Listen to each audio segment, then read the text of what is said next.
नमस्कार दोस्तों।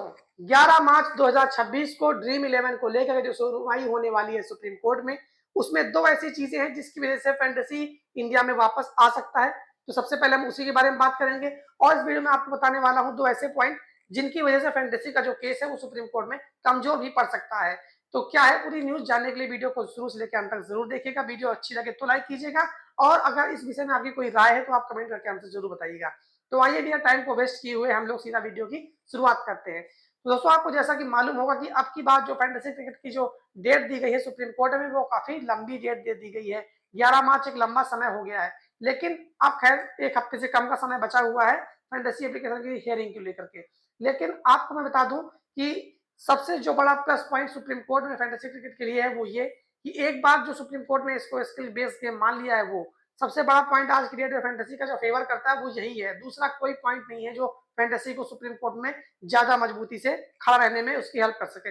और दूसरा पॉइंट इसका बड़ा है ये जीएसटी वाला, क्योंकि जैसा कि आपको मालूम होगा कि 11,000 करोड़ रुपए का जो जीएसटी का लॉस सरकार का हुआ है, वो तो एक अनुमान लगाया गया है। फिलहाल जो वर्ल्ड कप निकल चुका है और आईपीएल आने वाला है, ऐसे में एक लंबा नुकसान होने वाला है सरकार को जीएसटी का।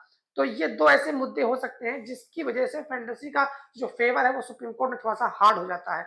अब आइए बात कर लेते हैं दो निगेटिव पॉइंट के बारे में जिसकी वजह से फैंटेसी का केस जो है सुप्रीम कोर्ट में कमजोर भी पड़ सकता है अगर वो प्रूफ हो गए तो। जैसा कि आपको पता होगा कि जो पिछले साल सुनवाई हुई थी उसमें सरकार की तरफ से एक जो एफिडेविट दिया गया था उसमें दो बातें जो कही गई थी वो आपको शायद याद होंगी कि उसमें जो कहा गया था कि मनी लॉन्ड्रिंग और टेरर फंडिंग ये दो ऐसी चीजें हैं जिनकी वजह से फैंटेसी का जो फ्यूचर है वो इंडिया में कहीं ना कहीं खराब हो सकता है।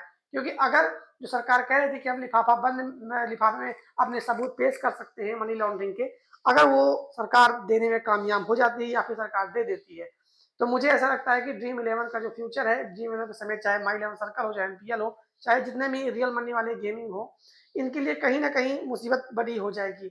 और आपको एक चीज बता देना चाहता हूँ कि अब सारी चीजें कैटेगरी के ऊपर भी डिपेंड करेंगी, क्योंकि सरकार जो ऑनलाइन गेमिंग बिल 2025 लेकर के आई थी उसमें किसी एप्लीकेशन का नाम तो नहीं लिया गया था, लेकिन सबको एक ही उसमें कहे कि बंद कर दिया गया था कि ये मामला टेरर फंडिंग और मनी लॉन्ड्रिंग से जुड़ा हुआ है। ऐसे में दोस्तों जब तक किसी ऐप के बारे में पर्टिकुलर ना कह दिया जाए कि ये एप्लीकेशन ऐसा कर रहा था या फिर ये एप्लीकेशन ऐसा कर रहा था, ऐसे में ये कहना बेईमानी होगी। मुझे लगता है कि पहले कैटेगरी छाट लेनी चाहिए, उसके बाद में जाकर कहीं ना कहीं एलिगेशन सरकार की तरफ से जो भी है वो लगना चाहिए। तो क्योंकि एक साथ सभी एप्लीकेशन गलत नहीं हो सकते और एक साथ सभी एप्लीकेशन सही भी नहीं हो सकते।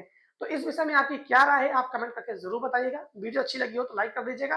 फैंटेसी की सारी जानकारी पाने के लिए हमारे चैनल को जरूर जरूर सब्सक्राइब कर लीजिएगा। तो चलो दोस्तों मिलते हैं किसी दूसरी वीडियो में, तब तक के लिए आप सबका बहुत बहुत धन्यवाद।